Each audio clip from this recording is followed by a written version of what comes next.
Beginilah saat siswa SD Negeri 1 Kota Banda Aceh memasuki gerbang utama sekolah. Siswa diwajibkan memakai masker dan mengecek suhu tubuh serta mencuci tangan saat mulai masuk ke lingkungan sekolah. Penerapan protokol kesehatan ini telah menjadi kewajiban bagi setiap sekolah saat melakukan proses pembelajaran tatap muka, sebagai upaya melakukan pencegahan penyebaran virus corona yang kasusnya terus bertambah. Pelaksanaan proses belajar di masa pandemi COVID-19 dibagi menjadi 2 shift pada setiap kelas. Tujuannya agar siswa di dalam kelas tidak saling berdekatan dan bisa belajar dengan leluasa. Kepala SDN 1 Kota Banda Aceh mengatakan penerapan protokol kesehatan terus diterapkan secara konsisten sejak dimulainya belajar tatap muka di SDN 1 Banda Aceh.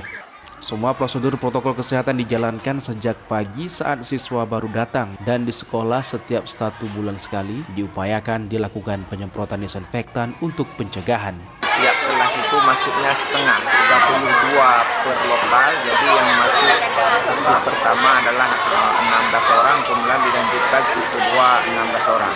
Tapi insya Allah pada saat ini dari pertama kita sampai dengan saat ini adalah prokes tidak pernah kita langgar. Jadi kita juga menerapkan setiap pagi kita adalah memeriksa suhu siswa, suhu anak. Pada saat masuk ke dalam lingkungan sekolah juga memakai masker disertai dengan cuci tangan.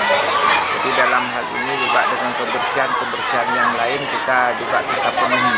Dan memang kita terapkan itu dengan sangat ketat. Di Banda Aceh, semua sekolah telah melakukan proses belajar tatap muka. Namun selama masa pandemi COVID-19, penerapan protokol kesehatan menjadi kewajiban untuk mencegah penyebaran COVID-19.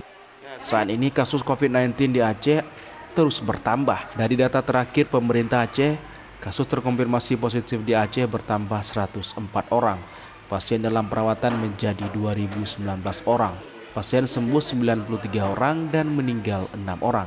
Dan kabupaten kota yang paling didominasi kasus COVID-19 diantaranya Banda Aceh dan Aceh Besar. Dari Banda Aceh, Mukhyar Ardi Ainus melaporkan.